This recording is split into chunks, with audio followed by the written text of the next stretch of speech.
Rachel LeBink for Inside Pool Extreme News. I'm here at the 2008 Super Billiards Expo with Vanessa Yes. from Boston. How you doing, Vanessa? I'm doing great. How are you doing? Good. So what brings you here to the Super Billiards Expo? Well, I was hoping to play again. I played last year, but unfortunately my entry didn't get in on time, so I was waitlisted. But I'm looking forward to next year's event, definitely. Right. So back behind here, this is behind the scenes sort of area, right? Like this is the pit, the gamblers, the people who are trying to get in stroke. What brings you in the behind the scenes part of the tournament? Well, if I'm not playing in the tournament, you can always find some action in the back. And honestly, from a female standpoint, I find it extremely satisfying to be able to get on that table, have these, let's say, a male-dominated sport, and be able to just, let's say, run out or That's cool. just kind of show them that, you know, females are still in the sport as well. Right. So you're representing. That's right. That's right on. Are you learning anything off of these fine players? Oh, I learn every single day. You watch people like this caliber of sportsmanship that's shown, especially at Valley Forge, you don't find anywhere else, honestly. I mean, you've got the best of the best here all over the world. Who's your favorite player to watch? I would have to say either John Schmidt or Allison Fisher. Right. Okay. And Allison Fisher's here. They're actually having a women's top 10 invited pro event. So are you going to be over there watching that? Oh, absolutely. Definitely. Yeah. And what are your aspirations as far as pool goes? Well, I mean, I've always had a love for a game, and it's honestly, since very young, it's looked like magic. You know, and it's as you learn more of the game, you realize that you have control over what's going on, and it fascinates me to be able to execute the way they do and display magic. You know, it's like showing these tricks that seem so difficult, but there's a lot of simplicity behind them. And like obviously, like the players are very accessible at this event. You can really get close to the good players, the underworld, get intimate with these players. What is the number one thing you get out of coming to this tournament?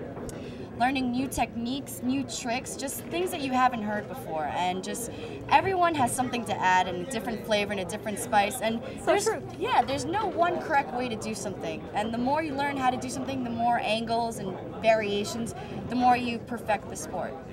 What is the one thing do you think that all these pool players could do to help generate more money in our industry? Be more open-minded and understand the different techniques. There's no one right way to do something, no one wrong way. And to change the games. Like, don't just play 9-ball and 8-ball. Let's see, one pocket is an excellent game that will teach you a lot about safeties, let's say. 3-cushion billiards teach you more about your angles, snooker, more accuracy on shots. There's so many games out there other than 8-ball and 9-ball that can be dominated. Right. How long did it take for you to learn to a point where you feel like you could compete at this game? I think you can always compete. It doesn't matter if you're first day playing pool. I think if you compete from the very beginning, that will get rid of that nervousness, because you have people that have been playing for so long and all of a sudden they get to that table and everyone's watching and the competition's there and they're not making the shots they used to. Right. So you should always compete, no matter what level you are. Right. So how long have you been playing pool and what are your goals as far as this game?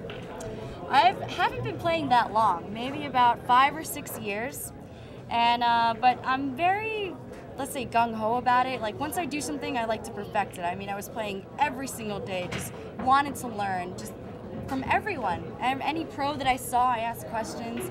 And I would just say, if you want to get into the sport, as long as you, like, good-hearted, because there's this whole misconception about hustling and this and that. Right. You're right. The game is very pure in itself, and it gets tainted a little bit, just like anything else in life. But behind it, it's an incredibly rewarding game and extremely, I don't know, it's... So these gambling challenge matches, you would say it's not really a negative connotation towards the game or the industry? Oh, absolutely not, because you have these people that bring this creativity to the game that you wouldn't see in a televised event. They bring a lot more different types of flavor, let's say, and they're willing to do things that you wouldn't normally do at some kind of, you know, event that would be, you know, within this pro and more proper and prim. This is more of the nitty-gritty. The raw, down and dirty, yeah. Absolutely. So there you have it from Vanessa, folks. You got to get here to get some flavor, watch the flavor, and build your flavor. Thanks for joining us. I'm Rachel LeBink. Check out Inside Pool Mag for more billiard news and behind the scenes.